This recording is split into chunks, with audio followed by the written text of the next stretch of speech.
Good morning and welcome to today's press conference. I am Stephanie Levis with the Globe and Mail, and I will be moderating today. Before we begin, a few important preventative measures to share. To prevent disruptive and potentially harmful audio feedback incidents that can cause injuries, we remind all in-person participants to keep their earpieces away from all microphones at all times. When you are not using your earpiece, please place it face down on the middle of the sticker for this purpose that you will find on the table. Please consult the cards on the table for guidelines to prevent audio feedback incidents. These measures are in place so that we can protect the health and safety of all participants, including the interpreters, and conduct our business without interruption. Thank you for your cooperation.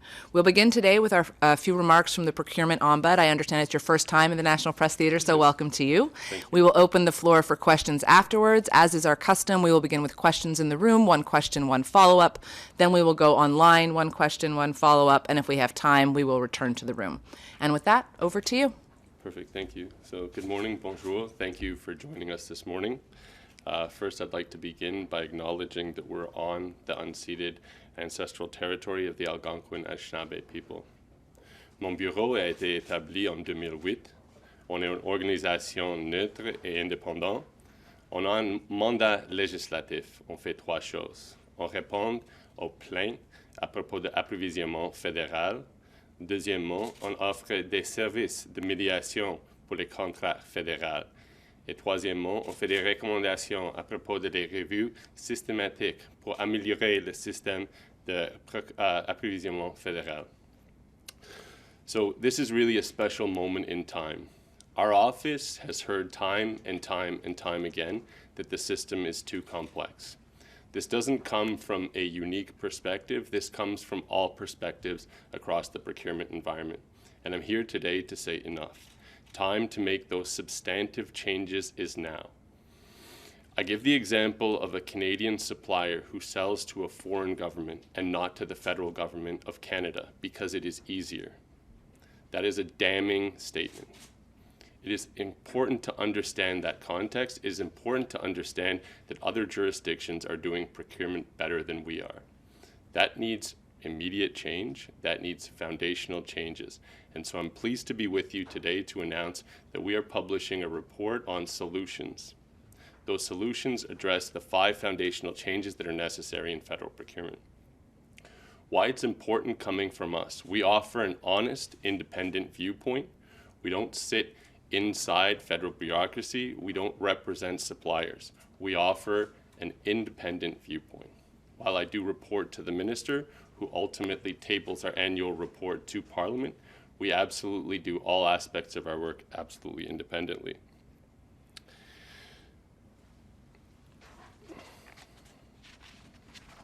So the first change I want to highlight is that of the creation of a Chief Procurement Officer.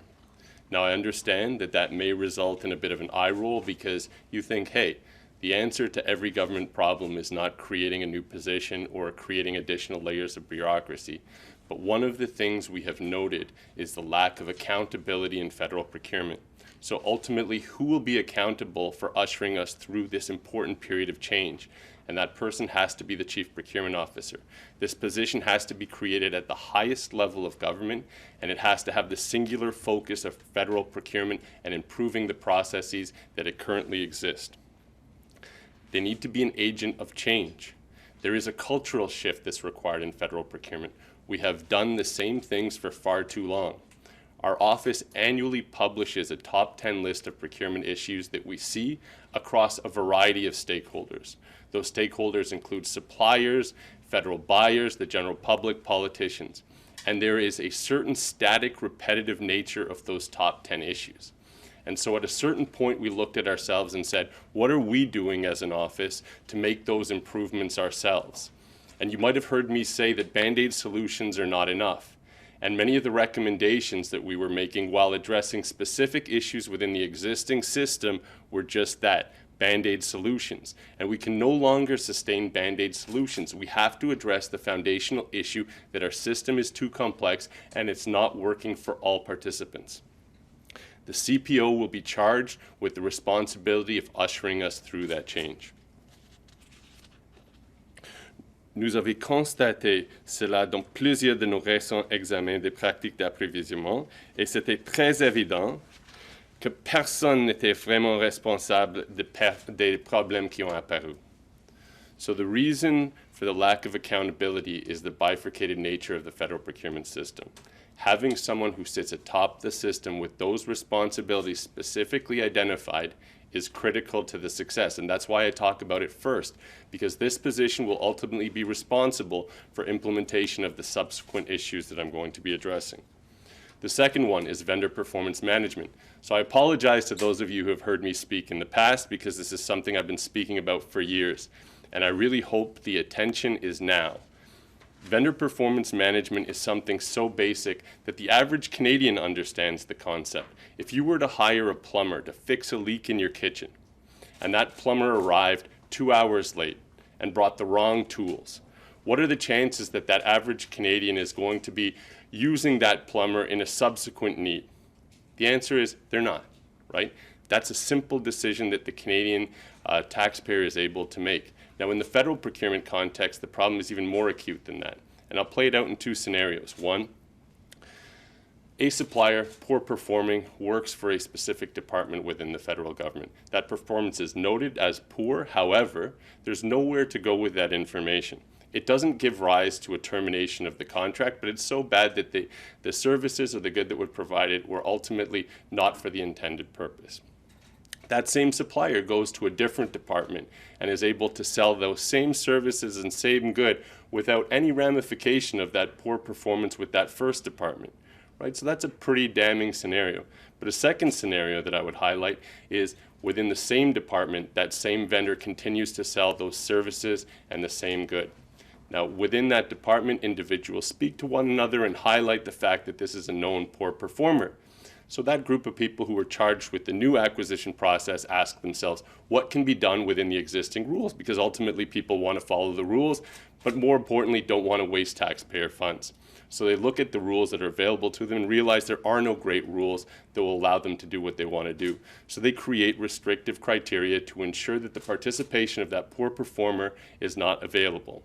But as a byproduct of that decision, what ends up happening is additional measures to other viable Canadian suppliers. So those Canadian suppliers are not eligible to participate in that process, right? And that limits competition, and it has a dramatic impact. Another thing you've heard me talk about is documentation. If you haven't followed the rules, what do you think the chances are that you're going to document the fact that you haven't followed those rules? Again, chances are you're not going to document that decision. Therefore, documentation is, again, a byproduct of no VPM. So I implore everyone to highlight this need. This is a missing puzzle piece. Now, I must say, PSPC is making progress in this regard. They have a pilot project that we are looking at very optimistically in hopes that it is the building block upon which it will grow into a government-wide solution. But having an initial level pilot project is not sufficient. And again, back to accountability. Who is accountable to ensure that this is stood up in a timely manner? So that's issue number 2. Number 3 is the rule set. So going back to my comment about complexity, the rules drive the complexity. Most jurisdictions have federal procurement either at the statutory or regulatory level. Every stakeholder we speak to in the procurement space, whether they be buyers or suppliers, struggle to understand the applicable rule set. And the reason is there's multiple sources for the rules, none of which is particularly authoritative. You have free trade agreements that apply in certain circumstances. You have a statute, the Financial Administration Act, that makes cursory mention to federal procurement, fair, open, and transparent. You have a regulation, the government contracting regulation, that says you must compete unless certain exceptions are met. But beyond that, no specific rules are provided. One level below, you have the Directive on the Management of Procurement, a principles-based directive, which requires the creation of a framework by departments. Those frameworks include underlying policies. Those underlying departmental specific policies include guidelines, instructions. So if you can see the broadening, the apex of the triangle, which is the statute, is very narrow and a very broad base, meaning what is ultimately authoritative is very thin. We're suggesting look at other jurisdictions who do this differently. They have a strong federal procurement system created by way of statute or regulation. There are multiple regulations, there are multiple jurisdictions cited in our report. I would encourage all of you to look at those jurisdictions because, like I mentioned, if Canadian suppliers are looking at other jurisdictions because it's easier, why, as the federal government, are we not also looking to those other jurisdictions to improve where we can? And again, I'm not suggesting that there's a magic answer. Right? There is no solution that's going to solve all procurement issues, but we need to work towards modernizing the system. Continually working within the existing framework is simply not working. And the last thing I'll say on this point is part of where our frustration came from was the acknowledgement that these issues have existed well beyond my tenure. I've been the Procurement Ombud for 7.5 years. My commitment was not at the last day, on my last day of my term, was I going to issue a scathing report saying how federal procurement was broken. If I wanted to do my job effectively and leave procurement in a better place, I had to stand up and speak the truth. And the truth is the system needs to be overhauled. And that's really the importance of today. The fourth change is AI. I'm not sure how much time I need to spend on AI, simply to say that if we're constructing a new design for a federal procurement process, we need to acknowledge that AI is already being used by suppliers. Suppliers are using AI to actually create bids. So if we're not incorporating AI as part of our methodology to help us become more efficient and effective in doing federal procurement, again, we risk being left behind. So it is absolutely essential. One thing that AI can help us do, and this will be particularly interesting for those in the room, is data, right? I'm sure many of you try to report accurately on procurement issues. Some of you contact our office seeking to validate the information that you're seeing online, made transparent by the federal government, to validate whether it's accurate or not. And accuracy is critical in data. And so how can you effectively do your jobs as reporters and provide information to the Canadian public if you don't have accurate data? So our fifth foundational change is create a robust framework for data to ensure, specific to procurement, to ensure that it is searchable, accurate, and timely. And without those, even having an AI tool that searches the existing data set, while it does address one problem, which is the human hours necessary to search all of the various data sources to create a storyline that you believe is accurate, but ultimately are unsure, right? And we've seen through our own reports that the accuracy of that data is questionable. Sometimes the applicable rules are wrong, sometimes the value of the contract is wrong, sometimes it's not made available at all, or it's not made available in a timely manner. So the fact that data needs to be presented in a different manner is absolutely necessary. Even with the incorporation of AI, that doesn't necessarily fix the problem associated with data. So where does that leave us? So both David and myself, the Deputy Procurement Ombud, have met with both ministers, Minister Lightbound and Minister Fuhrer, who have an issue with transformation on their laps. And they are both very keen to better understand our perspectives, and they were both willingly wanting to participate in an ongoing dialogue with our office to ensure that the transformational issues that we described in the report are well thought through, well addressed by whatever happens next. So I leave it there, and I encourage questions in terms of how we get to that next step. And the last thought I will simply say is that we have to seize the opportunity. So everyone now is talking about transformation. There's seemingly an acknowledgement that the system is not working effectively. If we do not act now, I fear that I could be before you in 2 years' time at the end of my mandate saying the same things. And to be honest, I can't. It's a failure of the system if that's the situation. So it's incumbent on everyone involved in federal procurement to take all of the issues we know to exist and start implementing solutions that will adequately address them. Thank you. Thank you very much. Excuse me, we'll now go to questions. I asked my colleagues on Zoom, should we have the time and you wish to ask a question, please use the raise hand function and I will call on you then. For now, we will start with Bill Curry with the Globe and Mail. Good morning. Yesterday, the finance minister asked all ministers to try to find internal savings, and all political parties in the last election said that contracting, outsourcing is an area where there's money to be found there. This is your world. In your time reviewing the way Ottawa spends on contracts, is there a lot of wasteful spending? Is there a lot of savings to be found, or is this running well? So I can only answer in the areas that we have done reviews, right? And we've certainly seen issues associated with service contracts. And so associated with those issues, there's cost savings to be had. There are changes that have been recently announced by the department that we're looking at optimistically.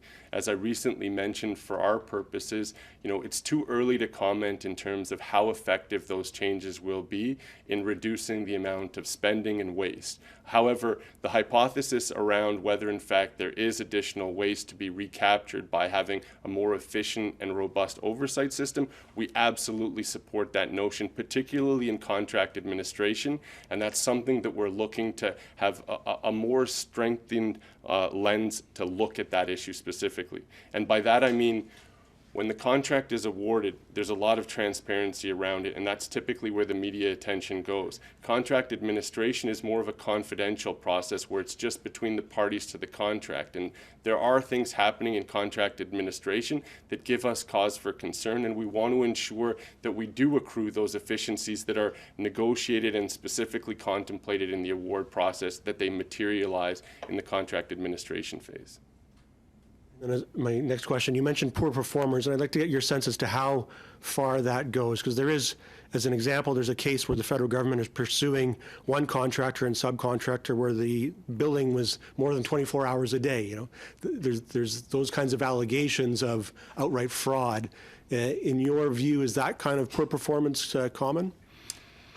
So again, it's too early for me to answer a question about the quantum or how often this is happening, because again, what we note is there isn't a system to accurately capture that picture for you to directly answer your question.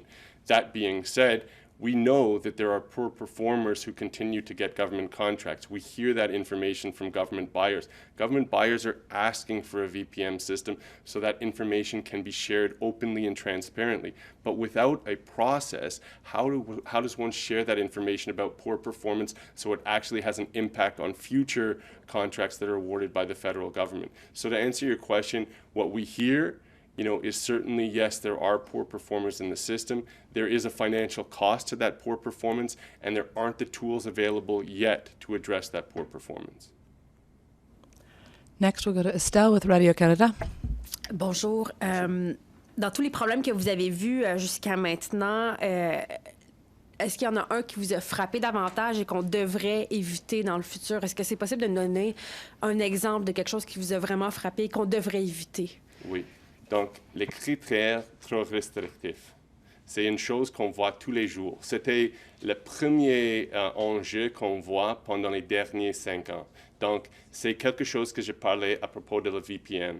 J'ai dit, il y a une solution qui dit si on crée des critères trop restrictifs, on diminue la chance que cet fournisseur qui a une mauvaise performance peut gagner un contrat. Mais on voit qu'il y a beaucoup de fournisseurs canadiens qui ne peuvent pas gagner le contrat à cause que cet critère est trop restrictif. Donc, il y a beaucoup d'exemples, des circonstances qu'on a vues que des critères restrictifs ont un outcome négatif.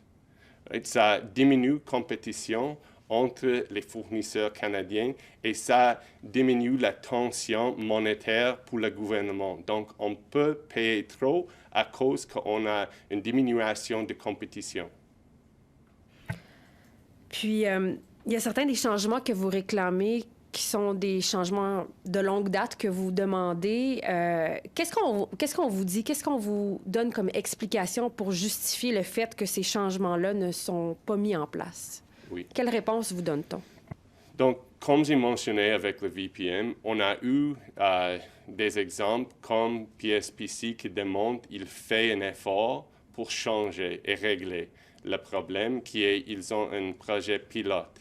Mais c'est 7 ans que je suis dans ce rôle et dans 7 ans, on n'a pas avancé assez. Donc, c'est pour ça que je dis c'est nécessaire d'avoir une position comme le CPO qui va être responsable pour implémentation de tous les problèmes. Donc, juste avoir un projet pilote, c'est pas assez. On doit assurer que ce projet pilote devienne quelque chose qui est pas pilote dans le ministère, qui devient nécessaire et mandaté à propos de tous les ministères du gouvernement fédéral. Merci. Laura. Hey there, Laura Osman with The Logic. Are you advocating when it comes to artificial intelligence something that would be involved in the decision-making process? Because we know, of course, that procurement is also a subjective process. Right. And so what are your cautions and what are you advocating for? Right. So at this point, I think it would be premature to actually allow decisions to be contemplated through AI tools. At this point, it's more the creation of the scope of work, the creation of the criteria, where you're taking an amalgamation of existing data and using best practices. And again, it should require oversight, right? At this point, I don't think the AI tool is to replace the human interaction in the procurement process, but it's to make it more efficient. So the time associated with the creation of a scope of work could go from several hours to several minutes, right? And so if you extrapolate those efficiencies across the system, those are significant savings. Now, those human elements can be used in higher level complexity work, but we're not there yet. But that's not to say that we shouldn't probe to see if at some point we get there, right? So we're not there yet, but let's see how the AI tool develops to allow for the most efficient use. And again, the comparative jurisdictional analysis is absolutely necessary. We cannot fall behind in our attempt to modernize Canadian federal procurement. Thank you. On the idea of a Chief Procurement Officer, why should that ultimately accountable person not be the minister themselves or their DM? So the realities are the minister is pulled in several directions all the time. So absolutely, they should have ultimate responsibility. But what we have seen in the past in mandate letters, that there has been transparency around the need to hold poor performing vendors accountable, and it's included in the minister's mandate letter.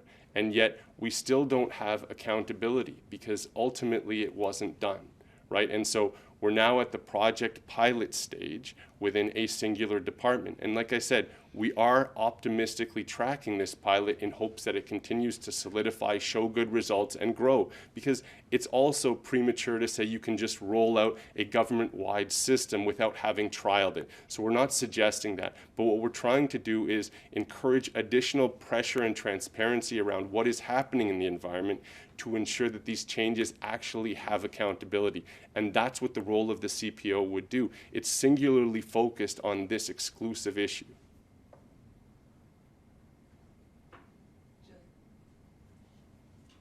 Hi, Jillian Piper with Global News.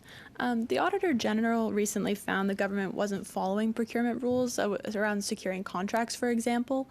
Should there be bigger repercussions or penalties put in place when the government doesn't follow its own procurement rules? So we are a recourse mechanism that looks at what recourses exist. So there's ourselves, the Canadian International Trade Tribunal, and the court system that ultimately determine what the repercussions are to the federal departments. If it takes on a criminal nature, then it would be referred to the RCMP. So that's the framework of rules that exist. But again, I think your question speaks to accountability. What types of accountability exist within the federal government to ensure the rules are followed? And I think it is important for people to stand up and say, I've made a mistake. If that mistake is not of criminal nature, then ultimately the framework that exists, I do believe, is sufficient. But one of the struggles we're having is that people are not holding themselves accountable. Again, I work a lot with people on the buy side. They are trying hard to implement the rules. So I think it's a little bit unfair to them to just say they're simply not following the rules. There may be, discrete bad apples, but I would say that there is a significant effort to follow the rules. And that's why the third foundational change is we have to change the framework of rules because there are so many. And the complexity of that web is not such that every person within the procurement system understands how they interact. So to simply say the rules were not followed and should have been is a little bit unfair to the procurement community because they are trying. And again, I'm not discounting the fact that we have some bad actors. Absolutely we do. And part of our oversight responsibility is to root out those bad actors and ensure accountability. Thank you. And just for my follow-up, you mentioned that there needs to be a culture shift in the government due to the sort of static nature of all of these problems that you've highlighted. Why, in your view, I think you mentioned this in French, has the government not acted over the years so far? And what is the biggest barrier, I guess, to actually getting government on board? So in my role, having the insight of being able to see the reviews that our office has done since inception, so 2008, I think my frustration has bubbled to the point where I know that something needs to be done. Everyone's on a different journey, right? And so sometimes you have new people who come on board, and they're briefed on the issue, right? So they need time to come to grips with what's been happening in the past, right? And I think that's the advantage I have, having been in this role for 7.5 years. I know what the frustrations are. They are real, right? And they exist. And so that accountability that you want to attribute to a singular person, that person has evolved over time and they change departments. And so that level of accountability doesn't necessarily remain with the same minister, the same deputy. And so you need to have that oversight of responsibility and accountability. And again, that goes back to this notion of the Chief Procurement Officer. That person must be held accountable, and they have to take accountability for the implementation of this change. Otherwise, all of the other factors lead us to be here 5 years from now talking about these same issues. So there needs to be an acknowledgement, and I don't bring up that specific example about the Canadian supplier selling to other jurisdictions because it's easier. Because if you unpackage that, right, it's a very damning statement, because we should be growing our Canadian suppliers by selling to the Canadian federal government. They gain the experiences, and then they're able to get foreign government contracts because they've grown to a certain size, not pursuing federal government contracts in other jurisdictions because they can't or don't want to sell to the Canadian federal government. Judy? In terms of this overhaul of the system that you are presenting today, what do you think is a reasonable timeline to implement these changes? And of the 5, which ones do you think the federal government is willing to say, okay, we can do this now? So a realistic time frame differs per issue, right? I would say the CPO is immediate. The creation of the CPO is seminal to the implementation of all other aspects. The next one that I would highlight is also the fact that we've seen a recent amalgamation of the delegation of authorities. So that has changed recently. So there was an order in council that was made effective approximately a month ago, which changed how the delegations work. So there's definitely more power within the minister at PSPC than there was earlier on in this year, right? Which makes me believe that the power of the CPO could be even more significant. Because when I talked about this bifurcated system where there's multiple actors playing multiple roles that requires cohesion, there was a cohesion created by that change. The CPO could leverage that cohesion by making certain things mandatory at a horizontal level that weren't possible before. So that's an important change, and that's a change that's already taken place. And I would say that we are seeing incremental changes in all aspects that we were talking about. I'm not suggesting the federal government is doing nothing. What I'm suggesting is we cannot just simply take baby steps and then 3 years from now assess how far we've gotten. Again, it's a critical moment in time, so it's expedite all of these as quickly as possible. So do I think it's realistic?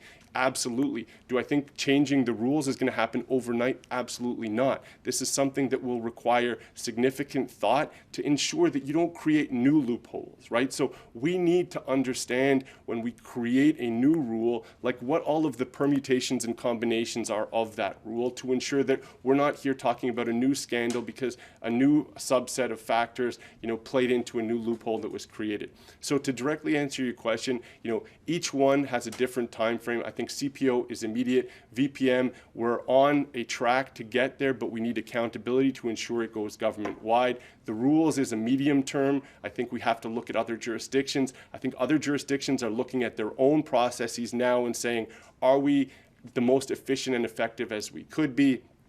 AI, again, having a minister with the focus of AI is a good first step. don't lose sight of procurement and the data collection. Again, everyone in the room has to agree that data collection on procurement-related issues has been a sticking point. We need a concerted effort. I see that as a short-term fix with a longer-term reach. For my follow-up, you seemed to, you were talking about how Canadian suppliers went to other governments in order to get contracts as opposed to working within our own Canadian government. Does the system that you see, is it based on favoring, giving preferential treatment to Canadian suppliers? And if that's the case, how do we ensure that taxpayers are still getting value? Because of scale, other international suppliers may be able to offer services at lower rates. Right. So we still have free trade obligations that govern procurement at higher dollar thresholds in many services and commodities. And so when you talk about Canadian favoritism, it doesn't apply in that universe, right? So there's only certain circumstances where we can truly favor Canadian suppliers, right? In terms of ensuring value, one of the ways that you can ensure value is ensuring competition, right? And what we're seeing as an office is a stunning lack of competition in competitive processes, right? So ensuring we have a robust and diverse supply chain in Canada is all of our responsibilities, but ensuring that they can grow by selling to the federal government is also part of that solution. So again, I don't think the issue right now in our laps is how much money would we lose as a result of favoring Canadian companies when we can. The answer is, how do we get as many Canadian companies selling to the federal government to ensure that competitive tension and that we do get the best price? Just by way of an update for our colleagues online, we're going to take questions from 2 more reporters in the room, and then we'll be coming to you. Next will be Iram. Hi. So I understand your work focuses more on improving process and practices, but what's there to be said about the lack of consequences when it comes to procurement misconduct? As in, why don't we see more companies getting banned or contracts getting suspended or any other legal action unless something becomes really political? And I'm wondering, like, if you have any specific recommendations, beyond what's in the report already. Yeah, so absolutely. It actually speaks to the 5th issue, which is data, right? So I know reporters asked questions about, fraud in consulting. How many times were specific suppliers involved with overbilling? And it took weeks and months of research trying to identify where there may have been overlaps in billing processes, right? So by having accurate data, that would actually start to address the issue. Now, it's not the consequences part of the question that you've asked, but that's identifying the issue so that it can be remedied immediately. Because I don't think we don't want to create scandal and address our issues by way of scandal. We want to be proactive, and we want to ensure that we're catching these issues in real time. And so if we have a more robust data framework, then all of a sudden a red flag would go up immediately. And also, we've seen a shift away from task-based into solutions-based when it comes to services, right? And that shift kind of takes away some of the issues that we are seeing in terms of how some suppliers were billing. And I do think the media has done a great job in creating a chill effect, right? Because now people are paying attention.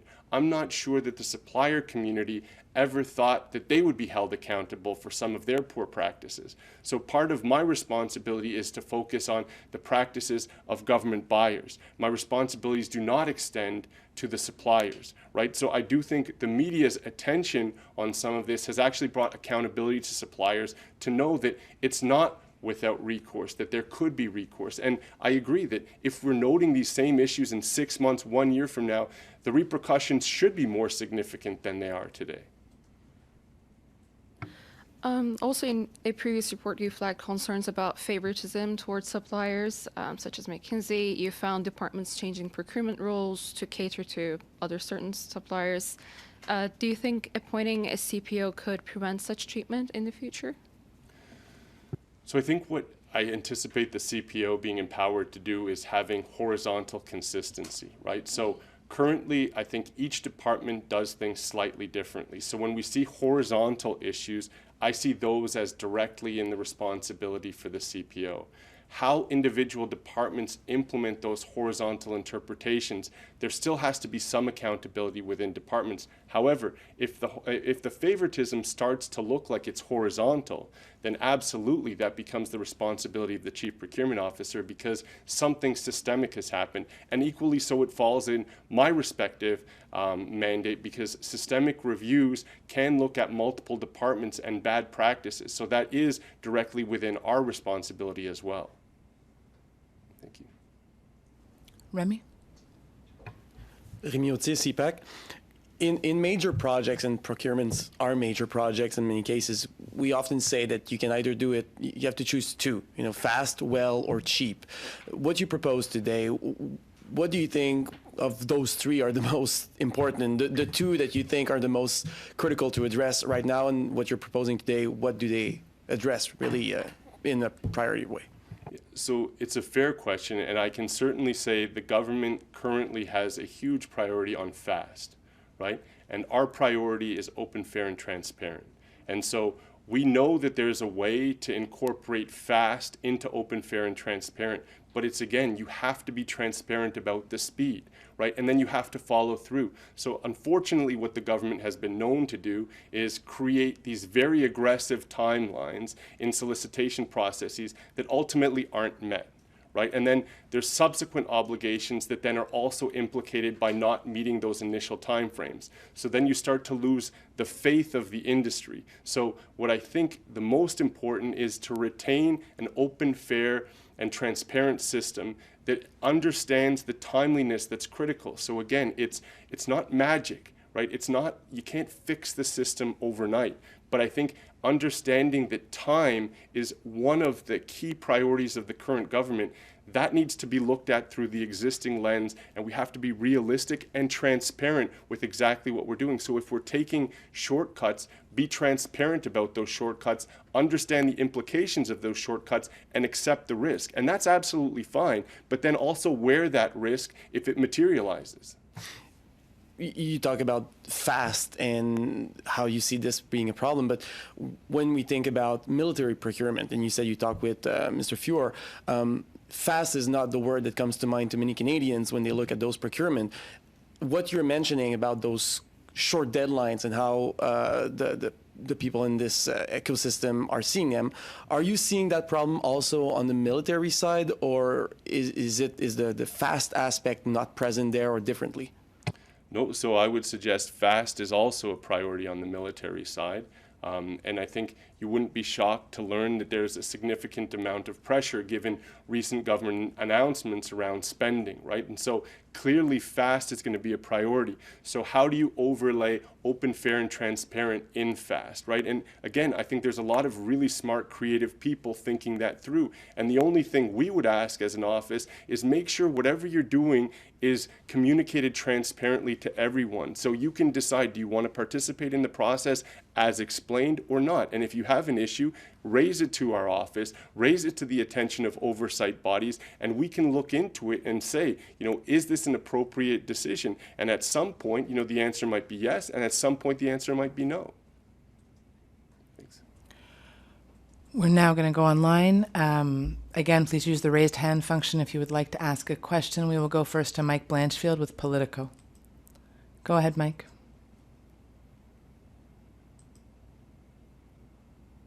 You need to unmute yourself, Mike.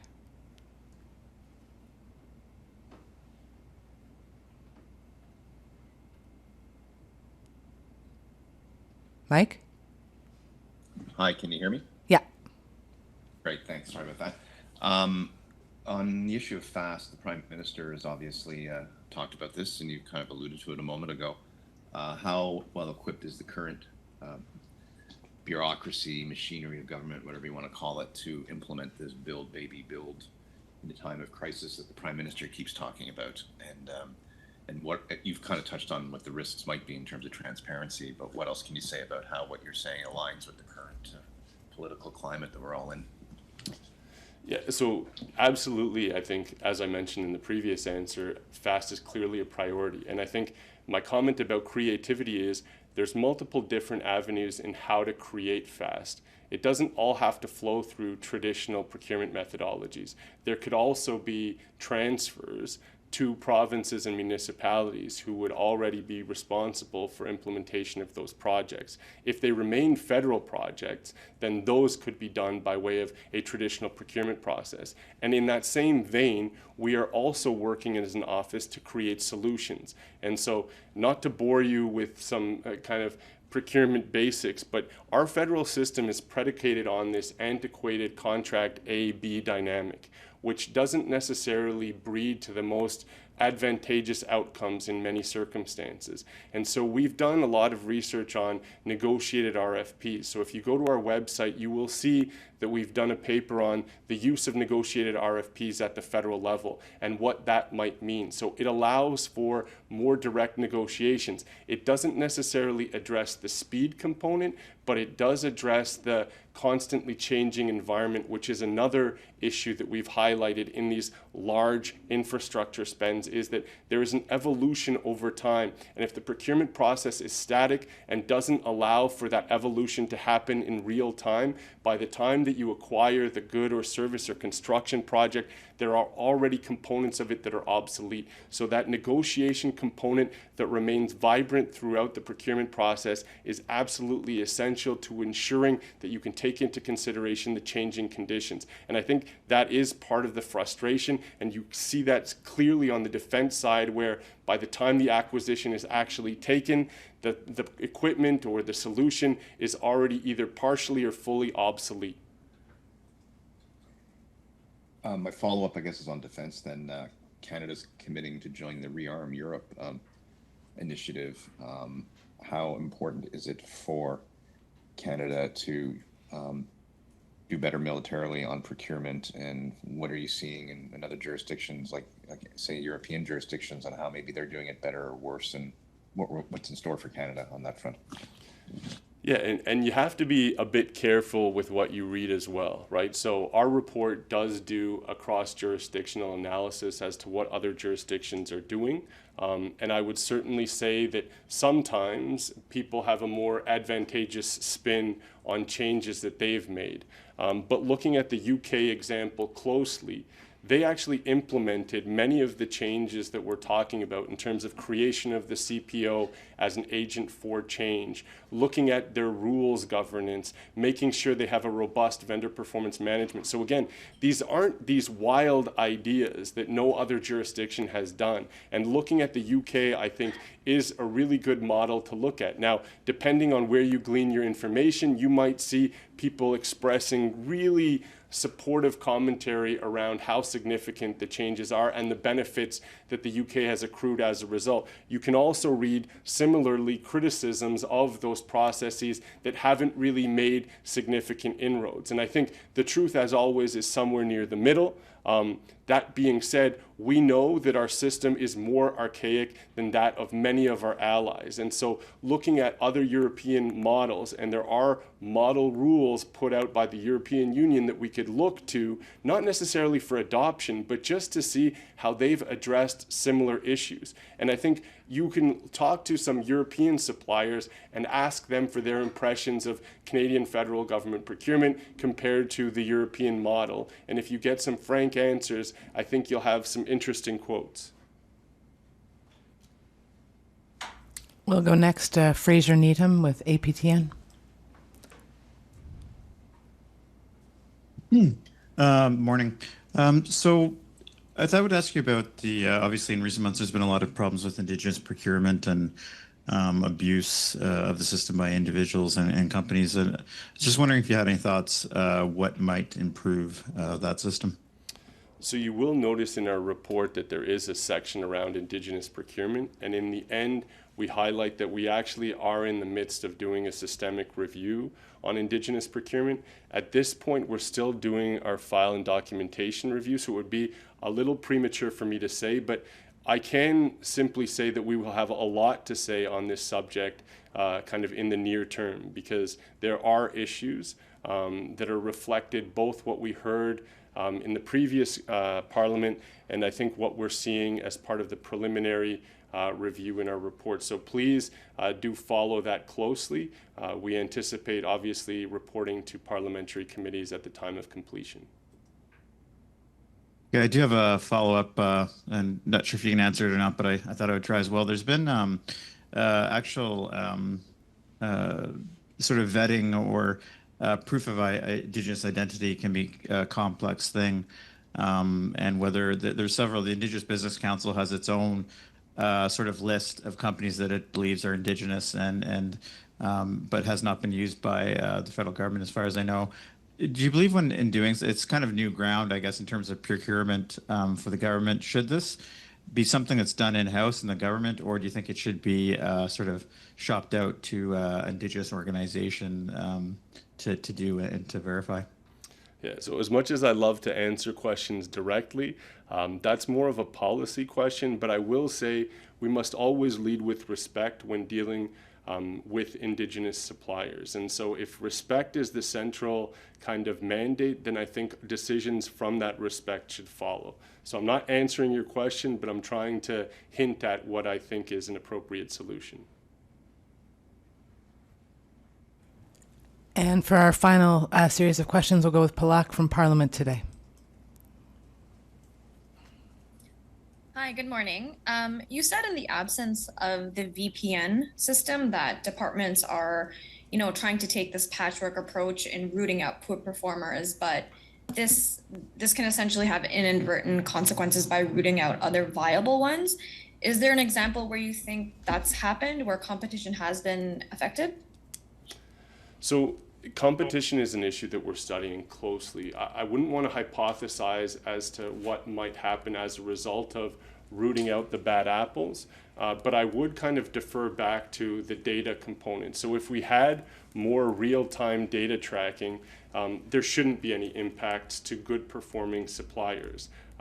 If the changes made to the rules ultimately have that impact, and we might be seeing some of that, but again, like I said, it's premature. These changes are very new, and we will be looking at them in some of our follow-up reviews. So again, I hope that many of you consult our website regularly. We are constantly posting new materials, whether it be reviews or research papers that I think will further inform the important work that you do in bringing transparency to procurement.